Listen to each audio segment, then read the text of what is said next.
Chodavaram MLA ధర్మశ్రీకి వచ్చే ఎన్నికల్లో YCP ticket ఇస్తే సామూహికంగా తమ మద్దతు ఉండదు అంటూ బుచ్చయ్యపేట వైసీపీ నాయకులు తెగేసి చెబుతున్న వైనం ఉమ్మడి విశాఖ జిల్లాలో కలకలం రేపుతోంది.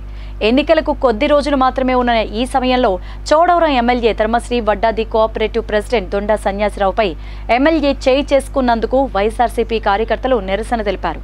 వడ్డాదిలో నిర్వహించిన మీడియా సమావేశంలో మాట్లాడారు. కార్యకర్తలే పార్టీకి వెన్నుదన్ను అని, అటువంటి కార్యకర్తలపై ఇంతవరకు ఏ ఎమ్మెల్యే చేయి చేసుకున్నదే లేదంటూ మండిపడ్డారు. ధర్మశ్రీ ఒక అవకాశవాదని, డబ్బు ఎటువైపు ఉంటే ఆ వైపే మద్దతు చూపిస్తాడని, ఒక అంగన్వాడీ వద్ద నుంచి ఆయా వర్కర్ పోస్ట్కి 3 లక్షలు తీసుకున్నారని, ఎమ్మెల్యే ధర్మశ్రీ లంచం లేందే ఏ పని చేయడన్నారు. రాబోయే ఎన్నికల్లో ధర్మశ్రీ లాంటి వ్యక్తి ఎమ్మెల్యేగా అనర్హుడన్నారు.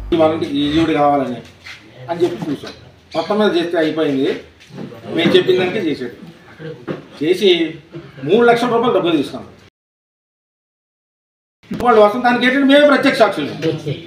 ఆ 3 లక్షల రూపాయలు పట్టుకెళ్ళి స్వయంగా చూడడం జరిగింది. కాకపోతే ఆయన డైరెక్ట్గా తీసుకోపోయినా ఇంకో మనిషి ద్వారా ఆయనకి అందడం జరిగింది. అన్నీ అయిపోయాయి. మేము ఎప్పటి నుంచో ఇంత నాయకులు ఉంటే మాట్లాడటం దగ్గర ఆయన లంచాలు తీసుకుంటానంటే ఒక సామాన్య కార్యకర్త ఇంకా లంచాల గురించి మాట్లాడటం కూడా అనవసరం.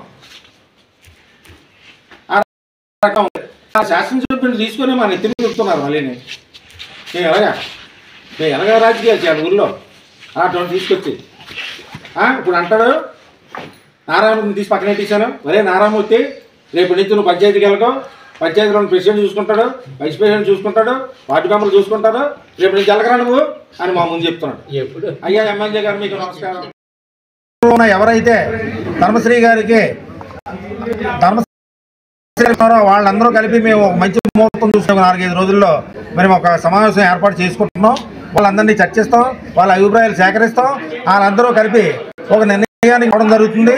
ఈ నిర్ణయంలో మటుకు అందరూ కూడా ఒక విషయం మీద అయితే ఎట్టి పరిస్థితిలో ఉన్నా సరే వైఎస్ఆర్సీపీ తరఫున ధర్మశ్రీ గారికి టికెట్ ఇవ్వడం అంటూ జరిగితే అందరూ కూడా ఏకోన్ముఖంగా ధర్మశ్రీ గారికి చెయ్యకూడదు అన్న తీర్మానం అయితే మటుకు ఆల్రెడీ చేసేసారు.